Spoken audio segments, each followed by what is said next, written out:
Sarojini Naidu, the woman who defeated the British Empire with her voice, sang freedom. They scared her voice. She carried no weapons, only a voice powerful enough to inspire millions. Discover the extraordinary life of Sarojini Naidu, the poet, feminist, and freedom fighter who became the Nightingale of India and helped shape a nation's destiny. The British Empire feared revolutionaries with guns. They feared lawyers who challenged their laws. They feared politicians who united millions. But there was one woman they feared for a different reason. She carried no weapon, she commanded no army, she possessed only a voice so beautiful that it earned her the name the Nightingale of India. Yet beneath the melody lived a fearless revolutionary who would spend years in British prisons, challenged centuries of discrimination against women, and inspired an entire nation to dream of freedom. This is the remarkable story of Sarojini Naidu. Sarojini Chattopadhyay was born on 13 February 1879 in Hyderabad. She belonged to an extraordinary Bengali family where science, literature, and social reform were everyday conversation. Her father, Agarnath Chattopadhyay, was a scientist and a founding principal of Nizam College. Her mother, Radha Sundari Devi, filled their home with poetry. The young Sarojini inherited both worlds, the discipline of science and the imagination of art. She amazed everyone. At just 12 years old, she topped the matriculation examination of the Madras Presidency. Sarojini was already astonishing scholars. At 13, she wrote a Persian drama titled Mahar Munir. The work impressed the Nizam of Hyderabad so deeply that he awarded her a scholarship to study in England. No one imagined that this gifted child would one day challenge the greatest empire on earth. England transformed Sarojini's life. She studied at King's College London and later at Girton College, Cambridge. But the greatest lessons were learned outside the classroom. She witnessed the growing movement demanding voting rights for women. For the first time, she saw women publicly challenging centuries of inequality. The experience changed her forever. She also discovered her own literary identity. Instead of imitating English poets, she began writing about India.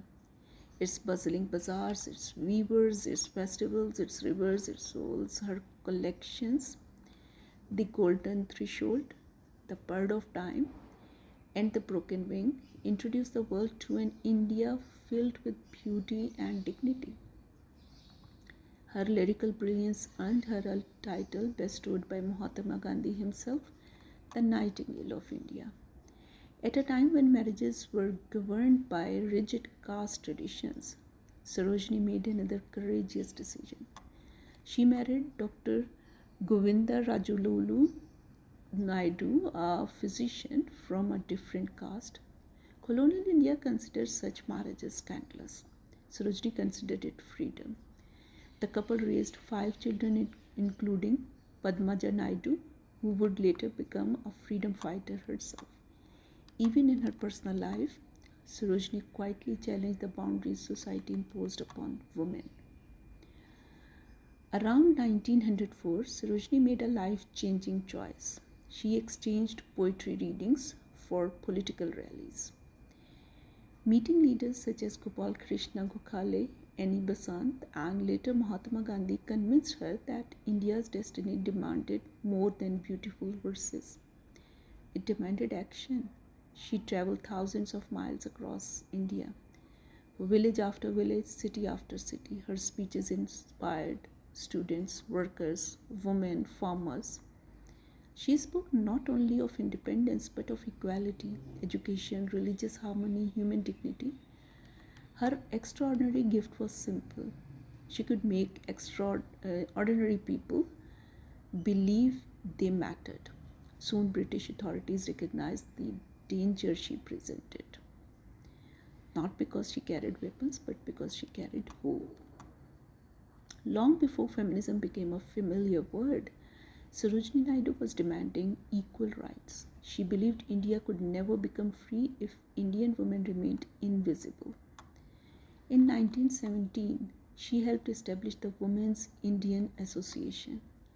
The same year, she joined Annie Besant and other reformers in demanding voting rights for Indian women before British authorities. She campaigned tirelessly for education, political participation, equal opportunity, and women's suffrage. Her message was revolutionary. The hand that rocks the cradle, she argued, must also shape the nation. Thousands of women entered public life because Sarojini convinced them that their voices mattered. Sarojini stood beside Gandhi during the Salt March of 1930. When he was arrested, she stepped forward to lead. For that courage, the British imprisoned her again and again and again. During the civil disobedience movement, the Round Table Conference, and the Quit India movement, she spent nearly 21 months behind bars, but prison never silenced her. If anything, it amplified her voice. In 1925, she became the first Indian woman president of the Indian National Congress, a milestone that shattered one more barrier for women in politics. When India finally became independent in 1947, Sarojini Naidu broke yet another barrier. She became the first woman governor of an Indian state, the United Provinces, now Uttar Pradesh. She served until her final day. On 2nd March 1949, at the age of 70, the Nightingale of India fell silent. But her songs did not. Today, her poems are still read, her speeches still inspire, her courage still echoes. Every 13th February, India commemorates her birth as National Women's Day, honoring the women who proved that patriotism and feminism were never opposing ideals but inseparable dreams.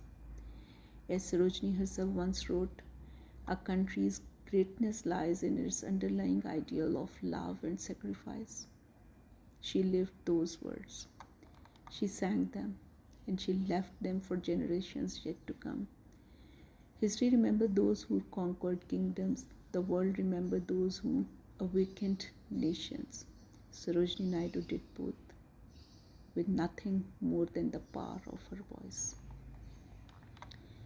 If you enjoyed this documentary, subscribe for true story of one courageous, intelligent, persuasive, extraordinary woman at a time you may never have heard of before. This channel is for you.